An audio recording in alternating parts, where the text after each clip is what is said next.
vamos ler a carta à igreja de Sardes, Apocalipse capítulo 3, versículo 1 ao 6. Na internet já estão lá as mensagens anteriores, né, no nosso canal no YouTube. Então, carta à igreja em Sardes, Apocalipse capítulo 3, versículo 1 ao 6. A palavra de Deus diz assim: ao anjo da igreja em Sardes escreve: estas coisas diz aquele que tem os 7 Espíritos de Deus e as 7 estrelas. Conheço as tuas obras, que tens nome de que vives e estás morto. Sê vigilante e consolida o resto que estava para morrer, porque não tenho achado íntegra as tuas obras na presença do meu Deus. Lembra-te, pois, do que tens recebido e ouvido, guarda-o e arrepende-te. Porquanto, se não vigiares, virei como ladrão, e não conhecerás de modo algum em que hora virei contra ti.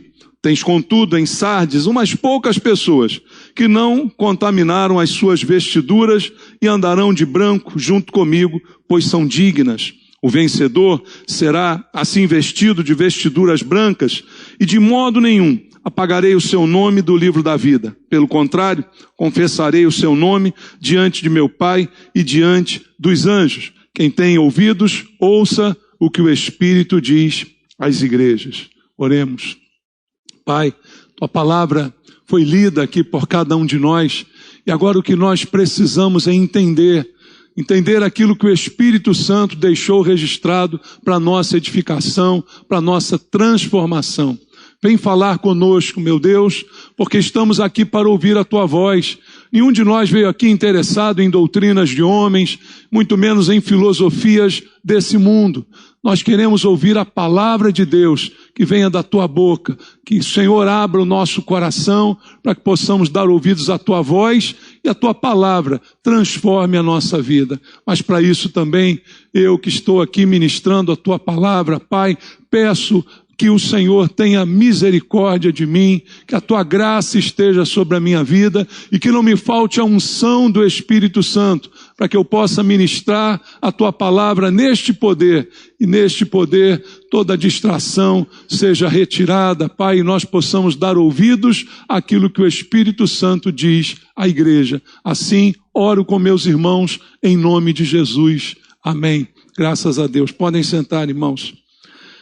Queridos, como temos visto nessa série de mensagens, o que o Senhor fala a cada uma das igrejas, para nós é muito importante, porque nós conseguimos ver o que Jesus aprova numa igreja, mas também conseguimos identificar exatamente aquilo que ele reprova.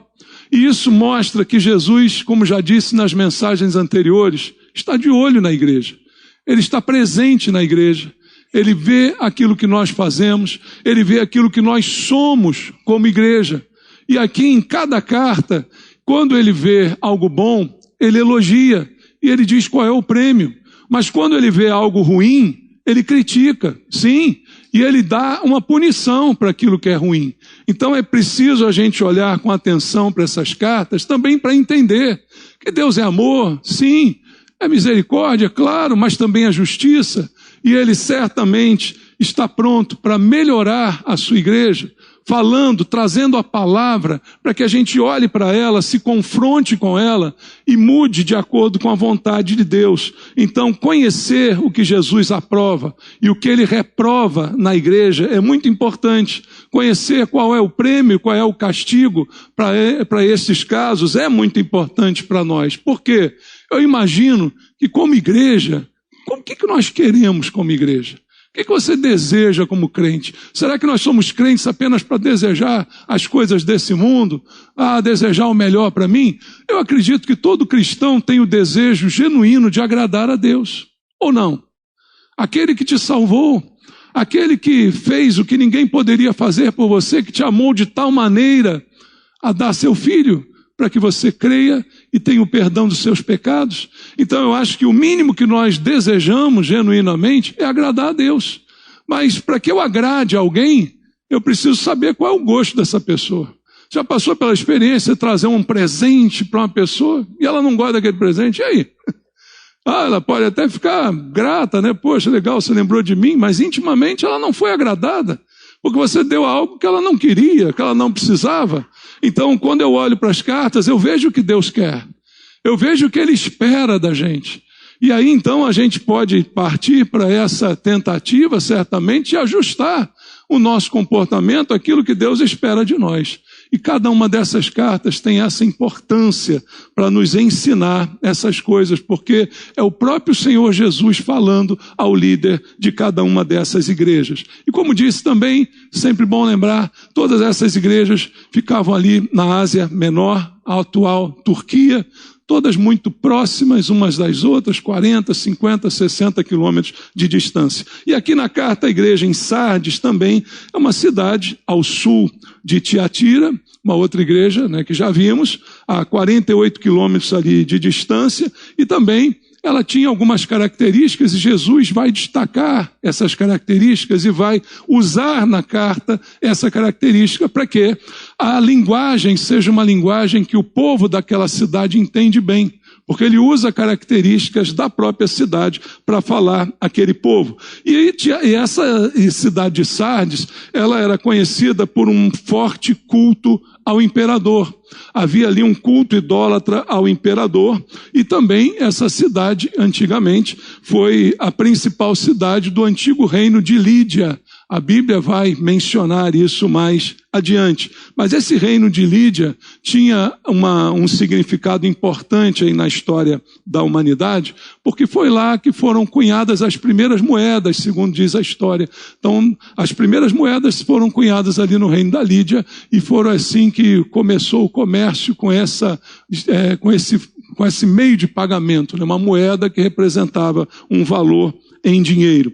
E como característica também que Jesus vai usar na carta, essa cidade de Sardes, ela ficava numa acrópole, ou seja, no alto de uma montanha de mais de 500 metros de altura, e era uma cidade fortificada. E a sua localização geográfica já serve para proteger a cidade. Por quê? Quem quiser invadir a cidade tem que subir aquela montanha. E quem está lá em cima vê quem está vindo, então se prepara melhor para a defesa. E isso é importante a gente observar, porque uma cidade grande, edificada numa montanha de 500 metros de altitude, era considerada antigamente uma cidade inconquistável. Diziam assim, era impossível conquistar essa cidade por causa da sua privilegiada localização. Só que a história vai mostrar que aquilo que era inconquistável foi conquistado. O rei Ciro, persa, ele consegue conquistar a cidade de Sardes. Ele consegue, e exatamente trazendo o elemento surpresa, que é o elemento fundamental na guerra. Na batalha, você não ataca o inimigo onde ele está esperando ser atacado, ou na hora que ele está esperando ser atacado. Você usa a estratégia de usar o elemento surpresa para pegar a pessoa desprevenida. Engraçado que a Bíblia fala a mesma coisa sobre Satanás, que ele usa esse elemento surpresa também para nos pegar, não naquilo que somos fortes, mas naquilo que somos fracos. Mas Jesus vai usar também um exemplo dizendo que ele mesmo virá repentinamente como ladrão, no momento que a gente não espera. Se você estivesse preparado para enfrentar o ladrão te pegava. Mas o ladrão vem exatamente naquele momento que você está distraído, no momento que você está mais frágil, desatento, é ali que ele vai fazer. Então, Ciro Persa, ele usa esse instrumento surpresa para, à noite, invadir a cidade. E ele faz isso através da observação. Ele observa o caminho que um soldado fez para chegar à cidade. Ele observa de longe, proximamente, né, mas olhando o caminho que um soldado faz para atingir a cidade, e aí é por ali que a gente vai. E foi assim que ele conseguiu entrar na cidade, invadir e dominá-la. E Jesus vai usar isso para falar com essas pessoas da igreja que ficava naquela cidade. E é importante observar também que nessa carta, essa igreja de Sardes, ela não recebe nenhum elogio da parte do Senhor Jesus. Não há nenhum elogio, não há nada que ele exalte aqui como algo bom nessa igreja. Então, o alvo do Senhor aqui é repreender uma classe de crentes, entre aspas, que parece espiritual, mas que na verdade é carnal. É o crente denorex. Lembra disso? Só os velhos, né? Parece, mas não é. Alguém lembra disso? Ó, velho, você é velho, hein? É o denorex? Parece, mas não é. Então, o que Jesus vai criticar nessa igreja é exatamente essa aparência de que está tudo bem, mas na verdade não está. De que parece espiritual, mas que no fundo é carnal. E isso destaca também o fato de que Jesus não é enganado pela nossa aparência.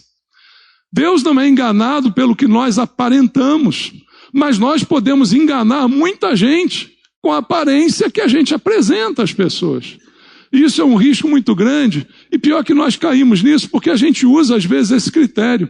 Qual é o critério que a gente usa para olhar para um irmão e dizer assim, poxa, esse irmão é espiritual, poxa, essa irmã, o que a gente olha? A gente olha o exterior, a gente olha o que a pessoa faz, como é que ela ora. Ela vem bastante à igreja, ela ora bonito. Aí você diz, poxa, é espiritual. Não quer dizer nada. Só quem conhece o interior é Deus. Porque no exterior nós podemos enganar. E aqui uma das lições que essa carta nos dá é exatamente essa. Mostrando que Deus não olha para a aparência, mas olha o que nós somos por dentro.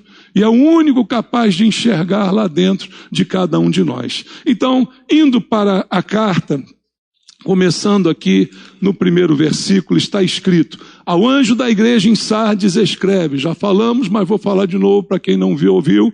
O anjo aqui significa mensageiro, não é um ser celestial, porque Deus não precisa mandar carta para um ser celestial, ele fala diretamente. Então esse mensageiro é entendido como o anjo da igreja, o pastor da igreja, aquele que é responsável por trazer a mensagem de Deus para a igreja. Então, ele está falando ao responsável por isso, ao pastor da igreja. E aí sim, ele fala à igreja toda. Ele fala através do pastor para toda a igreja. Então, esse é o anjo da igreja em Sardes.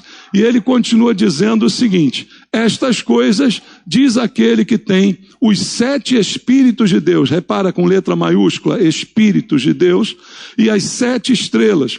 Conheço as tuas obras. Agora o que ele diz? Tens nome de que vives e estás morto. Já nessa introdução, Deus já dá aqui a tônica do que será a carta. Mas primeiro ele fala de 7 Espíritos de Deus. Isso talvez confunda um pouco a gente, não é? Se você olhar no livro de Apocalipse, o 7 aparece 54 vezes, segundo as pesquisas, né? E aí a gente que é cristão meio esotérico, né, meio supersticioso, numerólogo, astrólogo, tem isso? Não devia, mas às vezes a gente encontra nas igrejas, né? O cara é crente, está lá, mas ainda faz uma fezinha, né? Ainda está muito contaminado por aí. E a gente é muito seduzido por essas coisas, então dá aqui um valor e tal. O número 7 realmente, pela mostragem de Apocalipse e algumas outras passagens na Bíblia, ele mostra a inteireza, a perfeição. Você já deve ter ouvido falar, o 7 é o número da perfeição. Porque geralmente é isso que ele denota, principalmente aqui no livro de Apocalipse e em outras passagens bíblicas também. Então, o que ele representa é a inteireza, a perfeição e o cumprimento de todas as coisas. Aí você diz, bom, Deus tem 7 Espíritos? Pensei que era um Espírito só, o Espírito Santo. Né? Já é difícil para alguns entender a trindade, Deus Pai, Filho, Espírito Santo, agora entrou mais 6. Né? Olha aí a complicação. Não tem nada a ver isso que você possa estar pensando. O termo é apenas usado para falar da integridade de Deus. Assim como 3 da trindade são 1. Há uma unidade, nós não temos 3 deuses. E também não há 7 espíritos, mas o que está sendo mostrado ali é essa integridade, a inteireza, a perfeição. Então os 7 espíritos são uma referência à plenitude do Espírito Santo. Veja, o apóstolo Paulo também diz lá na sua carta que nós temos que nos encher do Espírito. E ele está falando isso a uma igreja. Uma igreja é composta de crente, todo crente tem o Espírito Santo. Posso dizer amém a isso? Ótimo. Mas todo crente é cheio? Não, não é. Porque ele manda você se encher. Então, há uma diferença em eu ter e eu ser cheio. Há uma diferença em eu ter e eu ser pleno. Plenitude é de ser completo, não é? Então, o que a Bíblia está falando aqui é dessa inteireza, dessa plenitude do Espírito Santo. Vamos ver aqui em Apocalipse capítulo 1, versículo 4.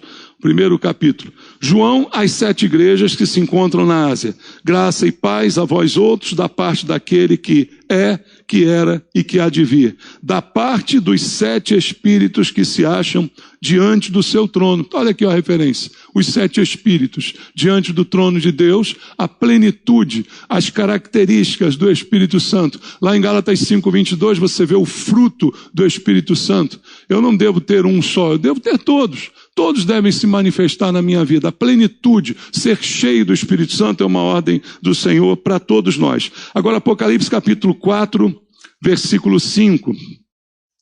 Apocalipse 4, 5 diz assim: do trono saem relâmpagos, vozes e trovões, e diante do trono ardem 7 tochas de fogo, que são os 7 Espíritos de Deus. Mais uma vez, um símbolo ali da plenitude, do fogo do Espírito, não é? Um símbolo. O que está sendo apresentado é um símbolo, não é literal nesse momento, e assim precisa ser entendido. Apocalipse capítulo 5, versículo 6, diz assim: então vi no meio do trono e dos 4 seres viventes e entre os anciãos de pé um cordeiro, como tendo sido morto.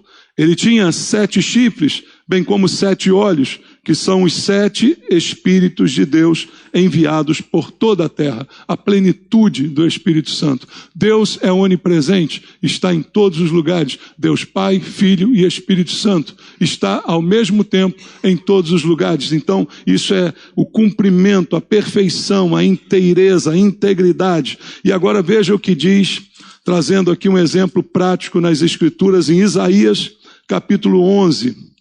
Vamos ler Isaías capítulo 11, versículo 1 e versículo 2.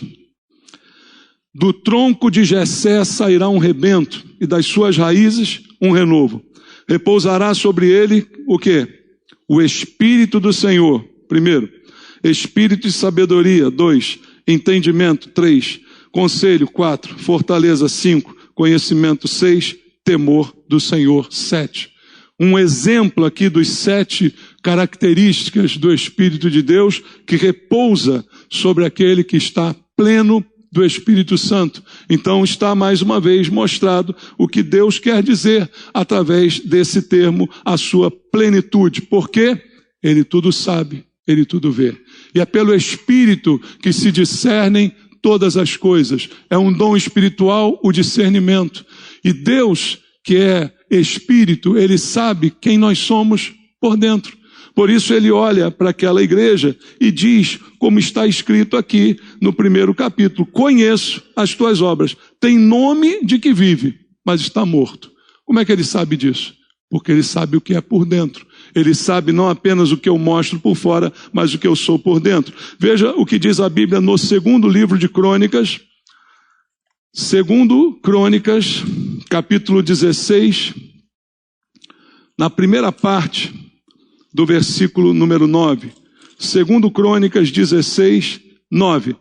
Porque quanto ao Senhor, seus olhos passam por toda a terra, para mostrar-se forte para com aqueles cujo coração é totalmente dele.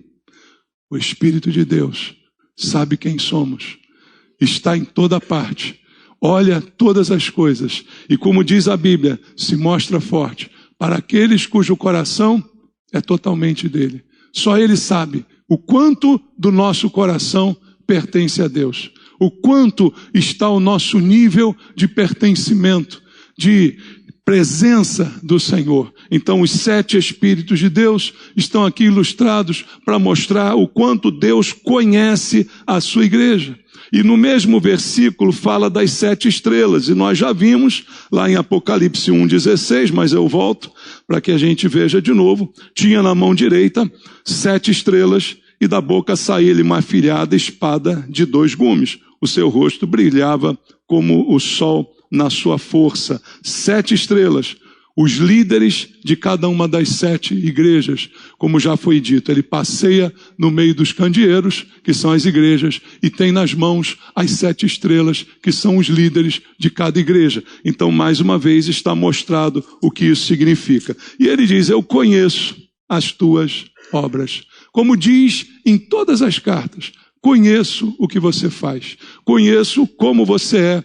Como um cristão, como você é, fora da igreja, conheço aquilo que você realiza, é o que ele diz. E aí na parte seguinte do versículo, ao ponto central daqui da sua crítica a essa igreja.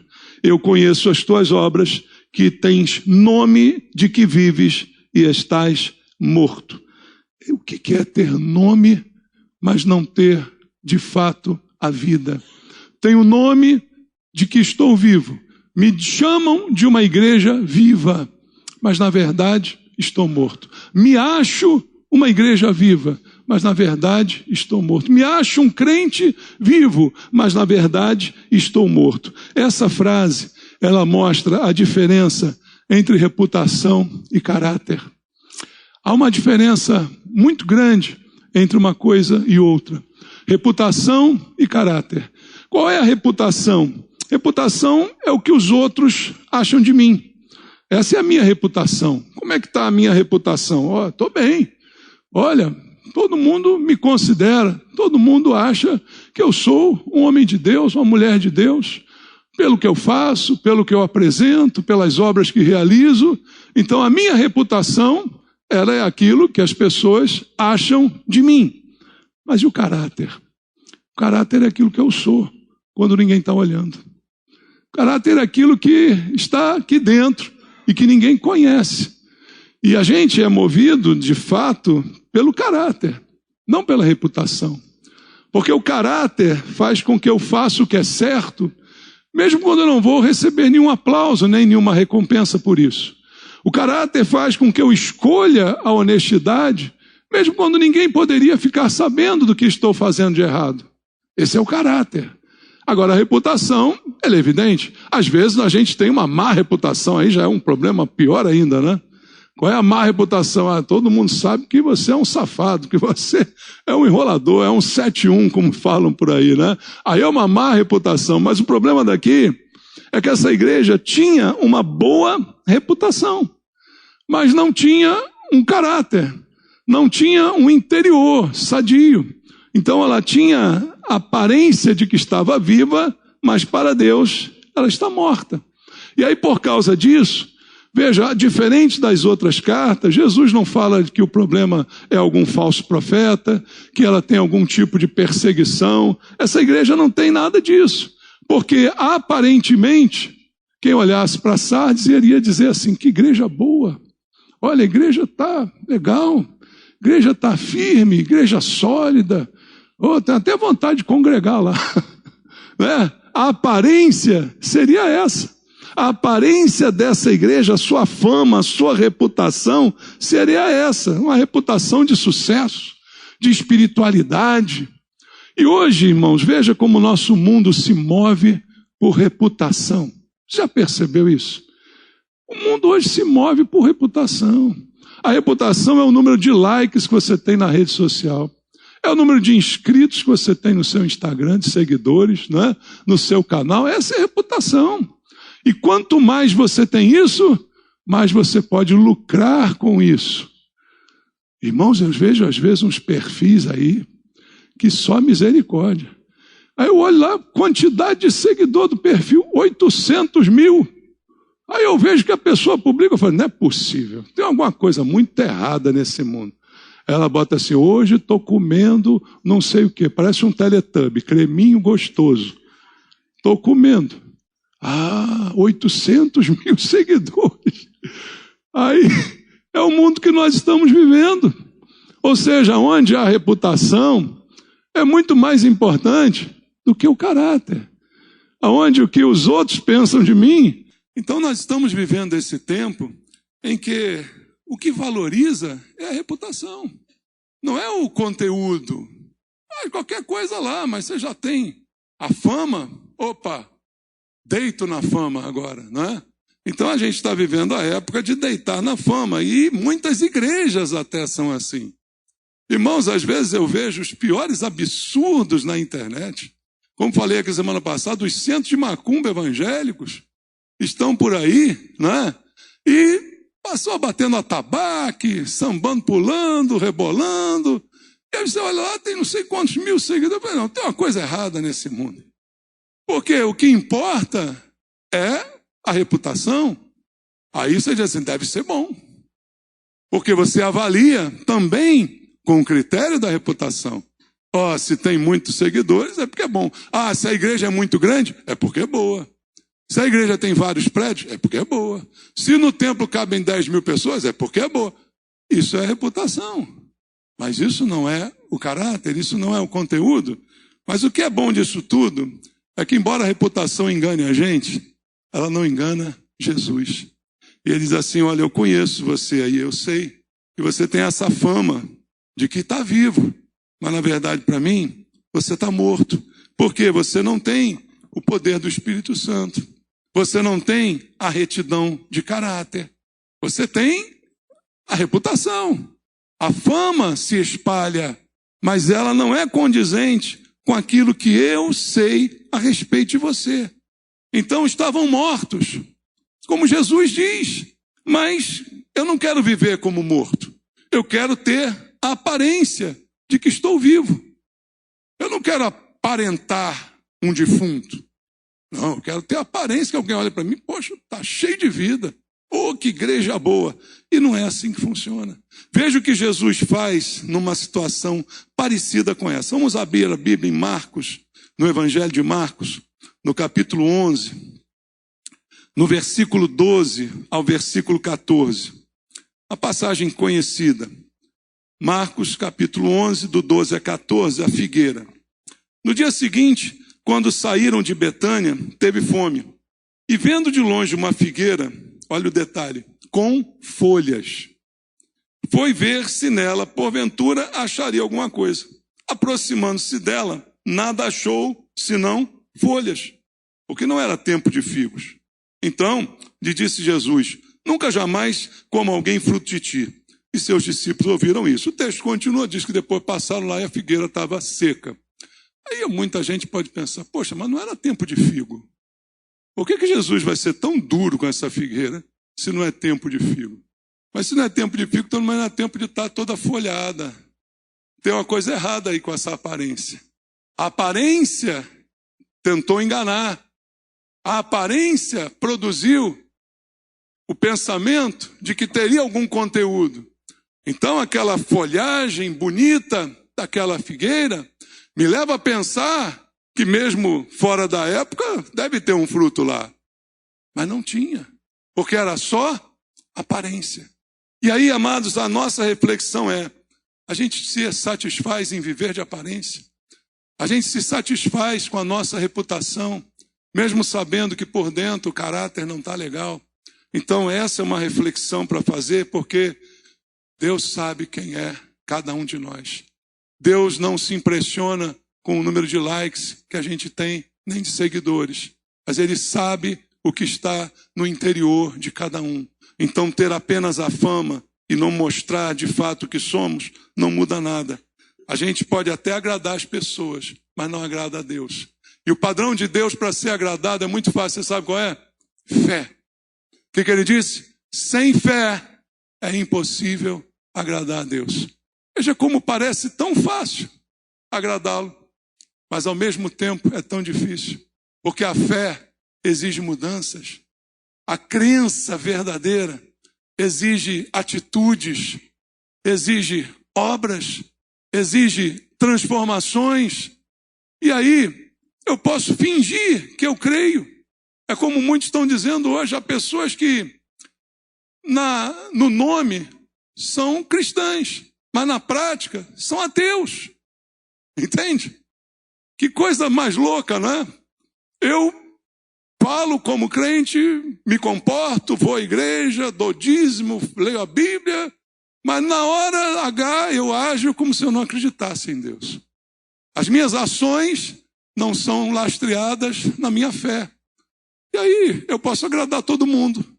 Eu posso ter fama diante do meio evangélico, mas eu não agrado a Deus, porque sem fé é impossível agradá-lo. Vamos voltar lá ao texto, em Apocalipse, capítulo 3, onde estamos lendo essa carta, a quinta carta, né?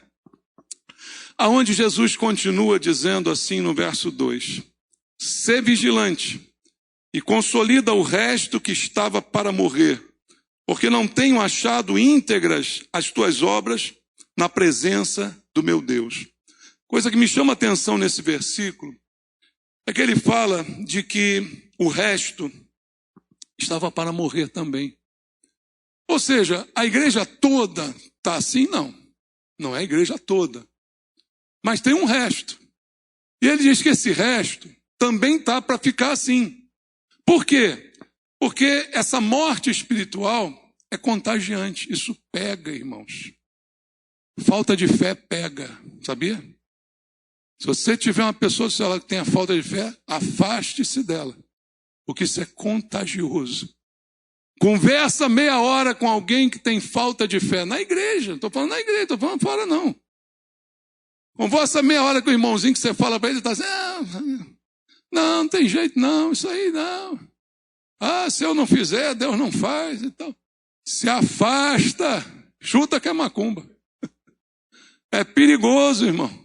Isso pega, falta de fé contamina. E aqui Jesus está dizendo, o resto está para morrer. Porque essa doença vai pegando de um para o outro. E aí ele dá aqui a solução. Ser vigilante e consolida e agrupa esse resto. Para que não morra. E ser vigilante aí já fala do que aconteceu com a cidade. A cidade caiu por Ciro, por falta de vigilância, por falta de atenção. O inimigo entrou, penetrou naquela que parecia inexpugnável, naquela que seria impossível de ser conquistada, foi conquistada. O que parece que é seguro, de repente não é, por falta de vigilância. Então, quando Jesus fala de uma igreja, claro que na igreja tem gente que faz errado, tem gente que faz certo. Todas as igrejas assim, mas há uma característica naquela igreja que ele destaca, mas existe o resto, que ainda não está assim. Então, para esse resto, ele está dizendo, vigia. E aí vamos colocar o meio evangélico brasileiro hoje. Irmão, o que é o meio evangélico brasileiro hoje? Uma vergonha. Então, se você quer fazer parte do resto, vigia, para que você não fique igual, para que você não adote as modinhas, para que você não absorva os ensinos errados, para que você não faça o que estão fazendo em outra igreja, porque dá certo, porque atrai gente, porque ganha reputação, porque cresce. Não faça. Vigia. Essa é a palavra que Jesus deixa para a gente. E aquela igreja caiu por falta de... A cidade caiu por falta de vigilância. Então, se as suas obras não são íntegras, não há como você continuar fazendo o que tem feito. Tem que mudar aquilo que tem sido feito. E uma coisa importante que essa carta também me mostra é o que eu sempre digo à igreja. Às vezes o importante não é fazer a coisa certa somente, mas fazer com a motivação certa. Porque aonde está a motivação? Está aqui dentro. Quem é que conhece a motivação? Só o Senhor. Aquela igreja tem uma reputação porque ela fazia as coisas certas. Mas o caráter, e às vezes eu posso fazer tudo certo com a motivação errada. Eu faço certo para aparecer, eu faço certo para me dar bem, eu dou o dízimo querendo recompensa financeira. Está tudo errado. Então eu estou fazendo o que é certo com a motivação errada, com a razão errada. E todos nós usamos a razão, mesmo em relação às coisas de fé, irmãos. Todos nós, e é preciso que ela seja usada, sim. Nosso culto é racional. Mas por que fazemos? Qual o motivo de fazermos as coisas? Isso tem que estar bem definido dentro do nosso coração. E aí Jesus vai dizer no verso 3, lembra-te, pois, do que tens recebido e ouvido, guarda-o e arrepende-te. Como ele diz a todas as igrejas que estão com algum tipo de erro, qualquer erro, seja ele qual for, a solução é a única, arrependimento. Mas ele aqui ainda diz a essa igreja: você tem recebido, você tem ouvido a palavra, então guarda o que você tem ouvido. Não deixa que essa semente seja roubada. Lembra da parábola do semeador? Certas sementes são roubadas e não chegam a produzir. Você tem recebido a semente. Agora guarda o que você tem recebido. Retém o que tem sido ensinado, para que você não caia no mesmo erro de tantos outros. Então, guarde a palavra, lembre da palavra. O evangelho, como já disse aqui, é para ser obedecido, não apenas crido. A Bíblia fala que o evangelho precisa ser obedecido. Então, guarde a palavra que você tem recebido. E se está em algum erro, se está entrando pelo lado da reputação, esquecendo o caráter, arrependa-se. Volte à prática. Lembra o que foi dito às outras igrejas? Arrependa-se, volte às primeiras obras, conserte, faça novamente, mude a vida. Ainda há tempo. Ainda tem tempo. Toda repreensão que vem de Deus é porque ainda tem tempo. Quando Deus manda o profeta, é porque ainda tem tempo de mudar. Ainda dá tempo. Nós vimos outro dia aí, Ananias e Safira. Quando vai chegar a Safira, ele pergunta: é isso mesmo? Ela diz sim, dá uma chance. E ela perde a chance. Ainda tem chance. Chegou a palavra, ainda tem uma chance. Agora, o que ele diz no verso 3? Porquanto, se não vigiares, se perder a chance, virei como o ladrão. A mesma figura da invasão da cidade. A surpresa. Virei como ladrão. E não conhecerás de modo algum em que hora virei contra ti. Então ele fala de uma destruição repentina, de uma derrota repentina, que você não está esperando, mas virá desta forma intempestivamente. Isso vai acontecer. Por quê? Porque a paciência de Deus tem limite. Nós, como cristãos, não podemos viver do passado. Há um dia eu já fui fiel a Deus. A Bíblia diz nessas cartas: ser fiel até a morte. Ah, eu não vou comemorar porque um dia eu já fui um crente, eu já tive assim, Perdeu o teu primeiro amor, arrepende-te. Quem vive de passado é museu, já ouviu esse ditado aí? Ou o time do Botafogo. Mas, parecido, mas é isso. Não viva do passado, viva do presente. Mude agora, arrependa-se agora, porque senão é repentino. A destruição é certa. E como quem não espera, de forma surpreendente, como ladrão, como diz aqui Jesus. Mas ele continua no verso 4, dizendo assim: tens contudo em Sardes umas, quantas?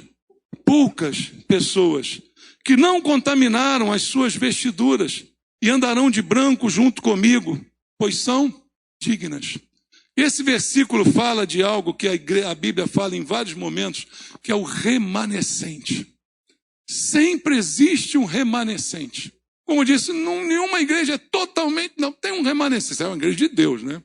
Tem umas que tem nome de igreja, mas não tem nada de Deus ali. É macumba mesmo. Mas quando é de Deus, por mais errada que esteja, vai ter algum ali que ainda guarda, que ainda é fiel, que ainda é de Deus. Esse é o remanescente. Durante toda a história foi assim.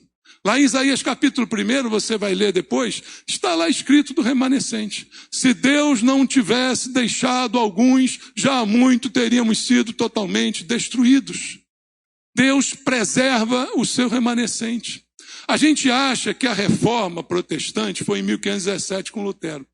Isso foi um marco, mas na verdade Deus sempre guardou um remanescente.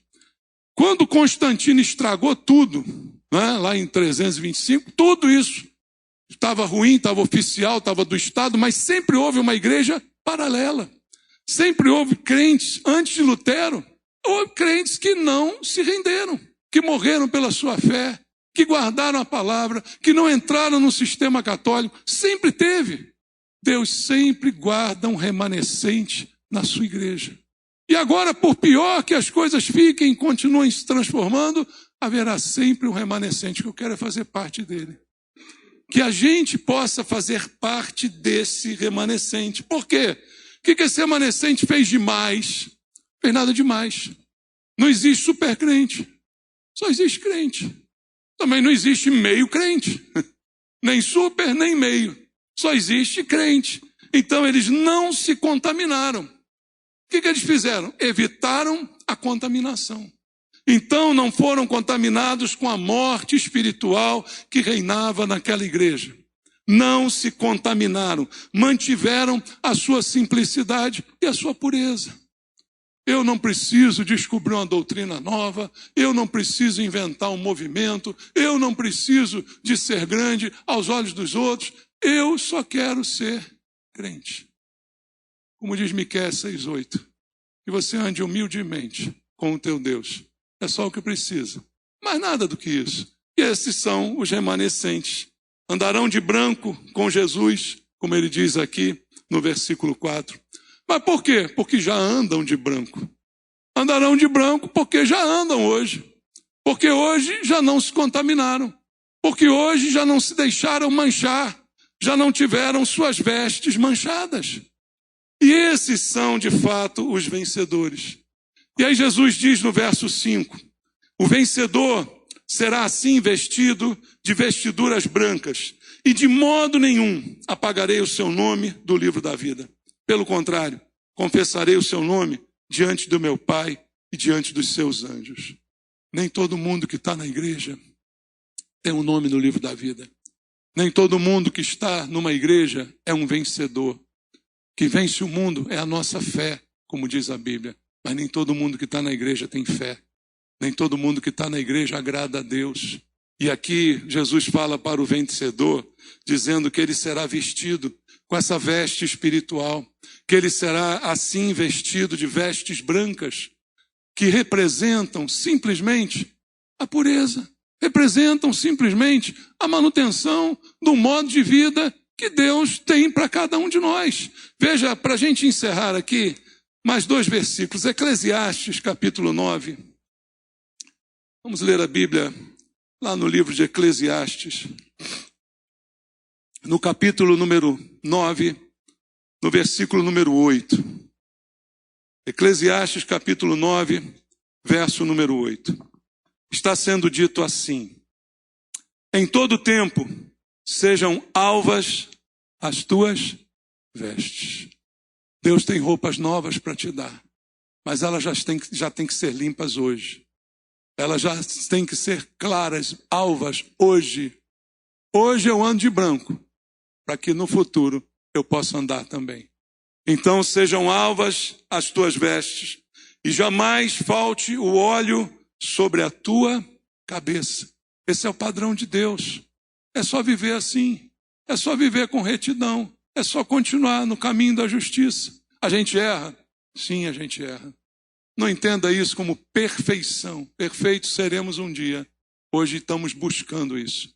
Mas temos a fé que agrada a Deus, a fé que transforma a vida, a fé que move montanhas, a fé que retira obstáculos. É nessa que nós vivemos. O meu justo viverá pela fé. E é assim que a gente tem que caminhar com Deus.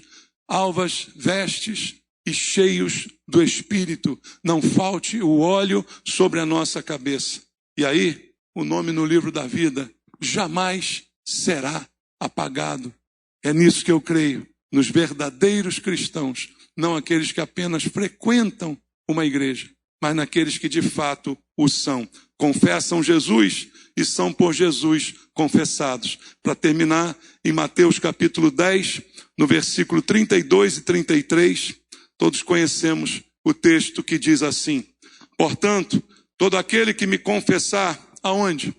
Diante dos homens, também eu o confessarei diante de meu Pai que está nos